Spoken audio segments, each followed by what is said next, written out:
एक वक्त की बात है। सुगनापुर नाम का एक छोटा सा गांव था।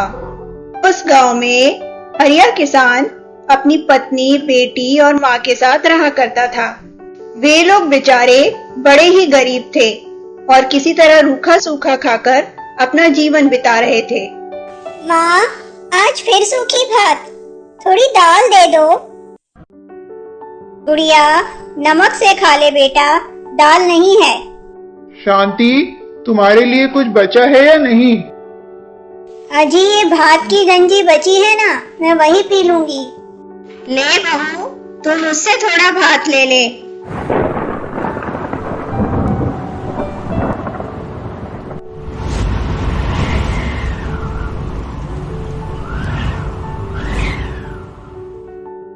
बहू, इतनी जोर का आंधी तूफान आ रहा है और ये हरिया खेतों में गया है काम करने।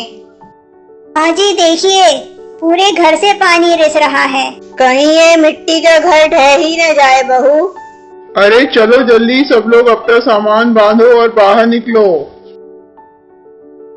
जैसे ही वे लोग बाहर निकलते हैं, उनका पूरा मिट्टी का घर ढह जाता है। बेचारे चलते चलते एक नदी के किनारे आकर के बैठ जाते हैं। माँ, अब हम कहाँ रहेंगे, क्या करेंगे? गुड़िया रोने लगती है। तभी कछुए के रूप में एक परी प्रकट होती है।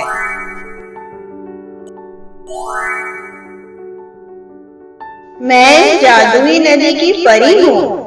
क्या समस्या है तुम्हारी? मैं उसे जरूर दूर करूंगी। परी रानी, इस जोरदार बारिश में हमारा मिट्टी का घर ढह गया। हमारा अब कोई भी ठिकाना नहीं है। हम कहाँ जाएं? क्या करें?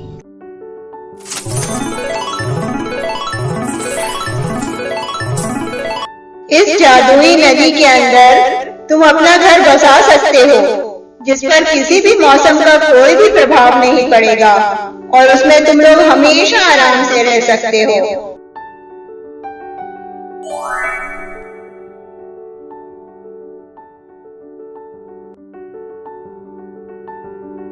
तुम लोग ठहरो, पहले मैं नदी के अंदर उतर के देखता हूँ।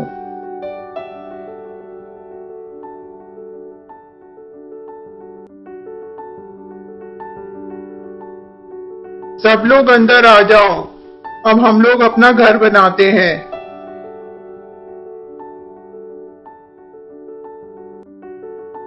बाबा, ये तो कितनी सुंदर जगह है। तुम लोग तब तक अपना घर का सामान रखो, तब तक मैं घर बनाने का सामान लेकर आता हूँ। हरिया बहुत सारे घास के गट्ठर लेकर आता है और सब मिलकर एक बहुत सुंदर घास का घर बनाते हैं।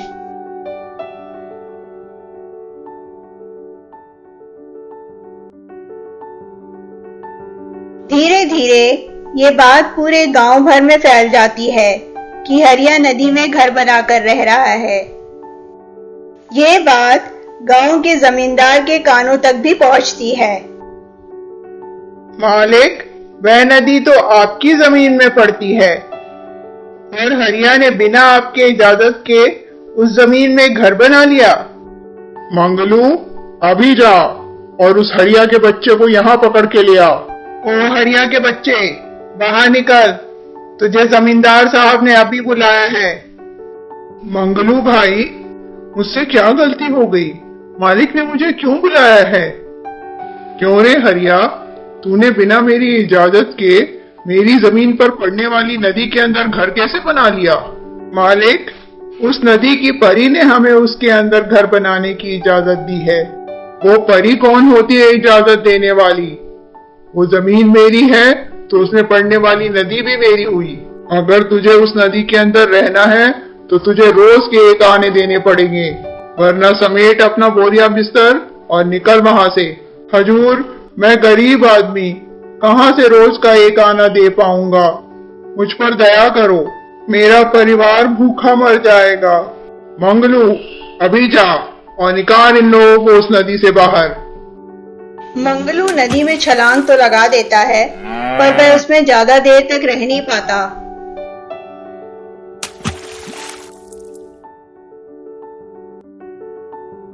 मालिक, उस नदी में तो कोई 5 मिनट से ज्यादा भी नहीं रह सकता। पता नहीं ये लोग कैसे उसके अंदर घर बनाकर रह रहे हैं। मंगलुआ, ये काम तुझसे ना हो पाएगा, अब मुझे ही कुछ करना पड़ेगा। जमींदार बहुत सारे मजदूरों को बुलाता है और नदी को सुखाने के लिए उसमें बहुत सारी मिट्टी डलवाता है। दुष्ट, तेरी इतनी हिम्मत, जा मिट्टी बन जा। इस तरह जमींदार को उसके पापों की सजा मिल जाती है और हरिया का परिवार उस जादुई नदी के अंदर घास के घर में खुशी खुशी रहने लगता है।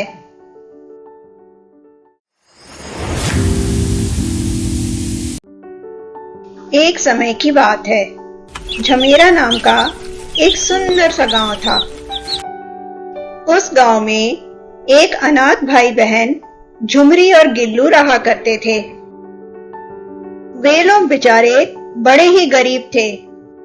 किसी दिन सूखी रोटी खाकर भूख शांत करते तो किसी दिन पानी पीकर। झुमरी गांव के जमींदार के यहाँ काम करती। वह वहां से एक अनाज का बोरा ले आती और उसे साफ कर कर फिर वापस पहुंचाती।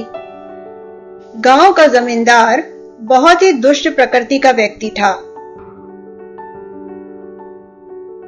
ए लड़की, तू ठीक से अनाज नहीं बीनती है, सब में कंकड़ पत्थर रहते हैं। ए हरिया, इसे एक आना दे दे और भगा इसे यहाँ से। मालिक, ऐसा मत करो, आगे से मैं पूरा ध्यान रखूंगी। ठीक है, एक मौका और देता हूँ तुझे।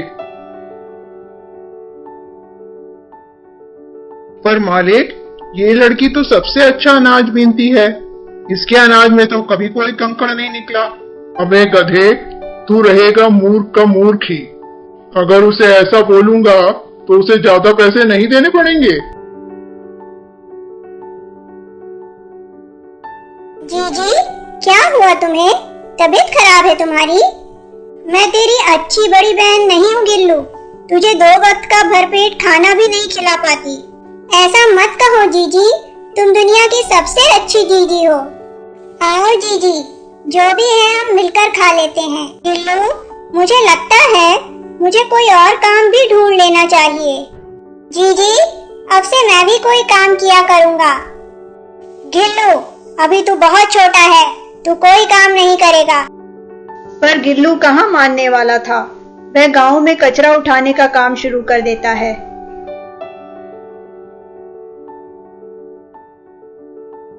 ले बचवा, तेरा आज का मेहनताना, कल से समय पर आ जाना। देखो जीजी, मेरी मेहनत की कमाई। कहाँ से लाया तू ये पैसे? चोरी करके लाया है?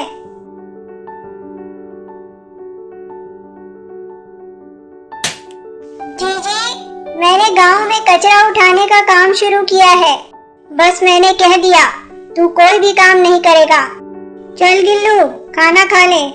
मैं नहीं खाऊंगा, आपने मुझे मारा। मेरे भैया, मेरे चंदा, मेरे अनमोल रतन, तेरे बदले मैं ज़माने की कोई चीज ना लूं। जीजी, आज आपके पास 2 बोरे अनाज हैं। चलो मैं भी आपकी मदद करता हूँ जमींदार के यहाँ तक पहुँचाने में।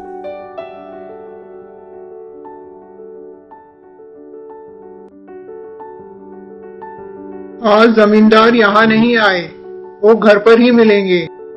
गिल्लू, लगता है आज जमींदार साहब के बेटे का जन्मदिन है। हाँ जीजी, देखो वो कितना सुंदर केक है, मुझे भी खाना है। तू ठहर जा, मैं अभी जमींदार साहब के पास जाती हूँ। आज के दिन वो हम दोनों को केक जरूर खिलाएंगे। जमींदार जी, हमें भी थोड़ा केक खिला दीजिए। भिखारियों, तुम्हें यहाँ घुसने किसने दिया? चलो भागो यहाँ से, बड़े आए केक खाएंगे। गिल्लू, तू चिंता मत कर, मैं तुझे केक जरूर खिलाऊंगी।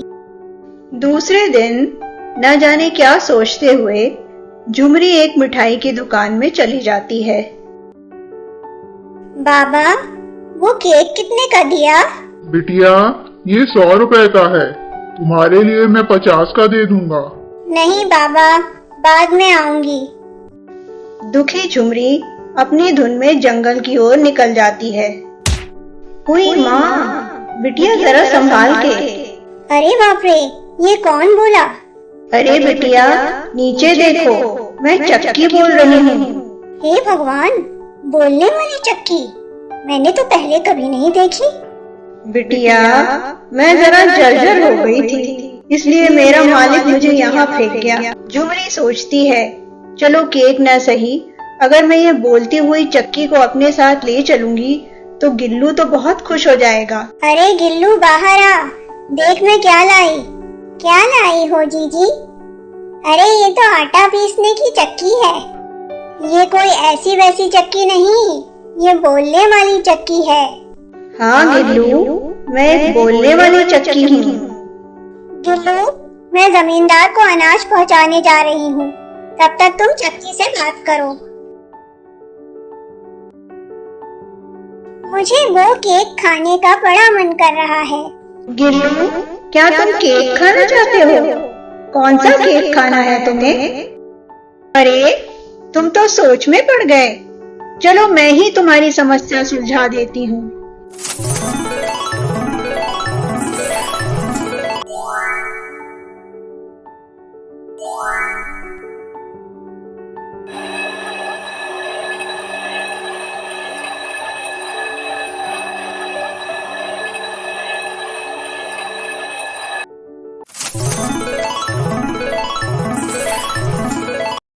झुमरी, गिल्लू, बताओ तुम्हें और कितने केक चाहिए और कौन कौन से तरह के केक चाहिए? मैं सब तरह के केक ला कर दूंगी। ले गिल्लू, अब तू खा, तुझे जितना केक खाना है। हाँ जीजी, मुझे तो मजा ही आ गया, अब मैं तरह तरह के केक खा सकता हूँ। दोनों गांव में एक बड़ी सी केक की दुकान खोल लेते हैं। इसके बाद उनके जीवन में किसी भी चीज की कोई कमी नहीं रहती।